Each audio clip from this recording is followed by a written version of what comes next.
तो रुचि मित्तल है, इनका क्वेश्चन है, हेलो, मेरा फ्रस्ट्रेशन एंड माय एंगर सिर्फ मेरे बच्चों और हस्बैंड पे निकलता है दूसरों की वजह से, जिससे वो भी परेशान और मैं भी। How to deal with it, give suggestions. सबसे पहले हमें समझना पड़ेगा कि गुस्सा निकलता क्यों है किसी और पे। किसी और का गुस्सा किसी और पे क्यों निकलता है। क्या होता है कि ये जो यूनिवर्स है ना, उसका जो नेचर है, that is expression. Everything is expressing itself in different forms, and the same goes with our emotions, be it anger, be it love, be it anything. आपके अंदर एक इमोशन होगा तो वो एक्सप्रेस करने की कोशिश करेगा बाहर आके। अगर आपके अंदर प्यार होगा तो वो प्यार एक्सप्रेस करने की कोशिश करेगा। अगर आपके अंदर खुशी होगी तो वो खुशी एक्सप्रेस करने की कोशिश करेगा। अगर आपके अंदर दुख होगा तो दुख एक्सप्रेस करने की कोशिश करेगा। और अगर आपके अंदर गुस्सा होगा तो वो गुस्सा एक्सप्रेस करने की कोशिश करेगा। तो ये कैसे एक्सप्रेस करेगा, किस पे एक्सप्रेस करेगा। नॉर्मली हम मेडिटेशन तो करते नहीं है। मेडिटेशन में क्या होता है बेसिकली, आप मेडिटेशन जब करते हो तो आपके सबकॉन्शियस माइंड में जो भी इमोशंस हैं, जो सप्रेस्ड इमोशंस हैं, हम सप्रेस करते हैं ना इमोशंस को, तो वो बाहर निकलते हैं। वो बाहर निकल के खुद को एक्सप्रेस करने की कोशिश करते हैं, लेकिन हम उसको दबा देते हैं, राइट। लेकिन वो बाहर निकलने की कोशिश करते हैं। तो जब वो बाहर निकलते हैं मेडिटेशन में और आप उस गुस्से को देख लेते हो, तो वो थोड़ी देर तक रहता है, फिर वो डिसॉल्व हो जाता है।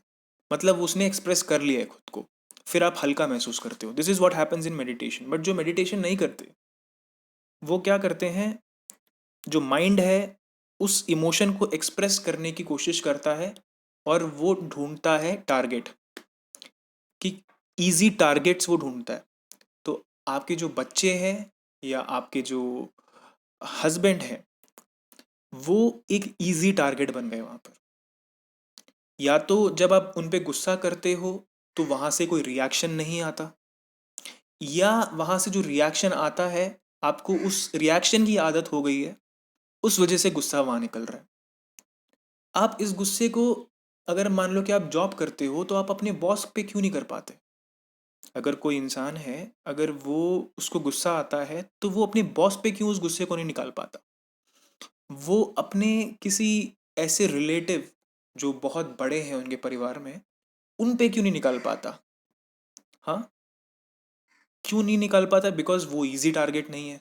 क्योंकि अगर उनसे गुस्सा कर लिया, दिमाग को पता है कि अगर हमने इन पे गुस्सा किया तो ये हमें देल हार्म अस, तो उसको पता है, तो वहां वो करेगा नहीं। तो दिमाग इजी टारगेट ढूंढता है। It's very simple. एक बॉस है, वो बॉस क्या करेगा, वो एम्प्लॉय पे चिल्लाएगा। क्यों, क्योंकि उसके अंदर गुस्सा दबा पड़ा है, वो बीवी से लड़के आया है घर पे, तो वो एम्प्लॉय पे चिल्लाएगा। उसको पता है कि एम्प्लॉय कोई काम की नहीं है, इस पे मैं चिल्लाऊंगा तो ये रूठ के बैठेगी, 2 दिन बाद सब नॉर्मल हो जाएगा, तो वो गुस्सा निकालेगा। निकालता रहेगा, निकालता रहेगा। लेकिन अगर ऐसा कोई एम्प्लॉय है जो इतना काबिलियत है कि अगर उसने जॉब छोड़ दी, तो बॉस जो है वो रोड पे आ जाएगा, तो उस पर नहीं निकालेगा गुस्सा, क्योंकि उसको पता है इस पे निकालूंगा तो भाई बहुत भारी पड़ेगा, ये बंदा बहुत खतरनाक है। नॉर्मली अगर आप अगर खुद की पर्सनैलिटी ऐसे बनाते हो कि अगर तू मुझसे पंगा लेगा ना भाई, मैं तेरे को बर्बाद कर दूंगा, अगर ऐसी पर्सनैलिटी किसी की है, तो कोई भी किसी पे भी गुस्सा नहीं निकालेगा। So the thing to understand here is, यहां पर आप दो एस्पेक्ट से सीख सकते हो। सबसे पहला एस्पेक्ट वो जहां पर आप किसी पे गुस्सा कर रहे हो, और वो एस्पेक्ट जब आप पे कोई गुस्सा कर रहा है। ये दोनों के लिए हेल्पफुल है ये वीडियो, ये जो ऑडियो है। मैं दोनों एस्पेक्ट से बात करता हूँ। अगर आप वो इंसान हो जिस पे गुस्सा किया जा रहा है, जिसको गलत बोला जा रहा है, जिसके सामने गलत बोला जा रहा है, उसको सबसे पहले समझना ये है कि वो जो सामने वाला इंसान है ना, उसके अंदर दर्द था। वो दर्द कहीं से उसने उठा के वो लेके आया, कोई स्ट्रेस था उसके अंदर, और तुम इजी टारगेट थे, तो तुम पे उसने सब कुछ फेंक दिया। अगर उसके अंदर प्यार था तो वो प्यार फेंकता, लेकिन उसके अंदर तो गुस्सा है, उसके अंदर तो एंगर है, उसके अंदर तो जेलसी है, तो वो जेलसी बाहर निकल गई वहां पर। तो जब आपने ये चीज समझ लिया कि भाई वो बंदा जो है वो दर्द में था, और उसने उसके लिए मैं एक इजी टारगेट हूं, तो आपने अपनी तरफ से उसको माफ कर दिया। क्योंकि खुद की तरफ से अगर हमने माफ नहीं किया तो वो दर्द हमारे अंदर होगा, और फिर हम किसी और पे निकाल देंगे, यही चलता रहेगा। हमने माफ़ कर दिया। अब दूसरा क्वेश्चन अपने आप से ये पूछना है कि क्या यहाँ पर मुझे इस इंसान को ये दिखाना है कि भाई तू मुझसे ऐसे बात नहीं कर सकता। ये बहुत important, I am not an easy target कि जो तेरे मन में आ रहा है तू मेरे सामने बात कर ले। तुझे बात करना तो किसी और से बात कर। मुझसे ऐसे बात करेगा, ऐसे बदतमीजी से बात करेगा, I am going to end this relationship.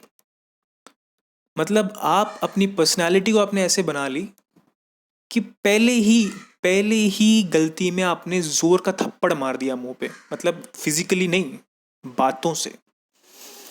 जो हमारे वर्ड्स होते हैं ना, और जो हमारी बॉडी लैंग्वेज होती है, वो बहुत इंपॉर्टेंट होती है कि आप किस तरीके से किस इंसान से बात करते हो। अगर आपको बात करना आ गया और आपने कुछ ऐसे शब्द प्रयोग करे जो सामने वाले को समझ आ गया कि अगर इस तरीके से मैंने बात करी इस इंसान से तो ये मुझे बर्बाद कर देगा, तो फिर आप उसके लिए इजी टारगेट नहीं हो। प्रॉब्लम पता है क्या है? पहली बार जब उसने आपसे उल्टी बात करी, पहली बार जब उसने आप पे गुस्सा किया, आपने उसको सुन लिया, दिस इज द प्रॉब्लम। तो उसके ब्रेन में बैठ गया कि ये एक इजी टारगेट है, तो वो हर बार आपको आके गलत बोलेगा। So this is the key between the people who listen and the people who stand for themselves. इसको बोलते हैं self respect. So what is really important, if you are on the other side of the fence, जहां पर आपको बोला जा रहा है, वहां पर सबसे पहले उस बंदे को माफ करना है कि उसके अंदर दर्द था।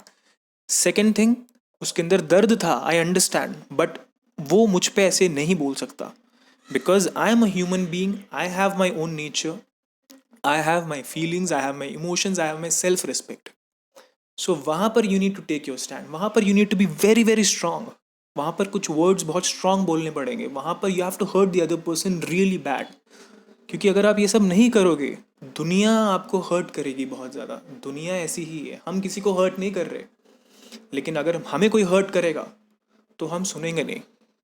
We don't give shit, we don't take shit, this should be the mentality you need to have. But as far as the other side, जो वहां पर बंदा है जो दर्द में है, जो एक्सप्रेस कर रहा है उस गुस्से को, उस एंगर को, वो इंसान क्या करेगा? उस इंसान को समझना है कि मुझे इस गुस्से को बजाय इस इंसान पे निकालने से अच्छा है मैं इसको मेडिटेशन से ठीक करूं। तो वो मेडिटेशन करेगा। जब वो मेडिटेशन करेगा तो वो अपने आप को ऑब्जर्व करेगा। जब वो अपने आप को ऑब्जर्व करेगा तो उसके अंदर जो इमोशंस हैं, जिसकी तो उथल पुथल होती है, वो अपने आप आएगा, उसके सामने एक्सप्रेस होगा और वो निकल जाएगा। मेडिटेशन क्या करता है? वो आपके दिमाग को काम करता है, कंपोज करता है। तो आप अंदर से यू फील काम, कंपोज, रिलैक्स्ड, ये सारी चीज़ें आपके अंदर क्वालिटीज़ होती हैं। तो जो जो शांत इंसान है वो शांति ही फैलाएगा, राइट? तो इसका एक ही सोल्यूशन है, you need to meditate. I really appreciate your concern, because you know कि आप दूसरों का गुस्सा अपने बच्चों पे और अपने हस्बैंड पे निकालते हो। बहुत सारे लोगों को नहीं पता ये चीज़। वो बच्चों पे चिल्लाते हैं, वो घर पे ये नो सब कुछ करके बैठ जाते हैं, उनको पता ही नहीं है, वो अवेयर ही नहीं है इस चीज़ से कि मैं किसी और का गुस्सा मैं किसी मासूम लोगों पे निकाल रही हूँ, बिकॉज मेरे दिमाग ने उनको ईजी टारगेट समझ लिया है। तो it is very simple, you need to meditate. Meditation is the only option which will help you to understand that your emotions are for yourself, not for others. So जब आप इस तरीके से आपकी सोच हो जाती है ना, तो कोई भी आपको हर्ट करता है ना, तो आप हर्ट नहीं होते, और उस इंसान को आप दिखा देते हो पहली बारी में कि भाई मुझसे ऐसे तुम्हें बिहेव नहीं करना। You know, if you stand for yourself, if you have self respect, nobody will talk to you. अगर आपसे कोई बदतमीजी से बात कर रहा है तो यू हैव अलाउड इट। इस चीज़ को याद रखना, ठीक है? All the very best. I hope I have answered your question.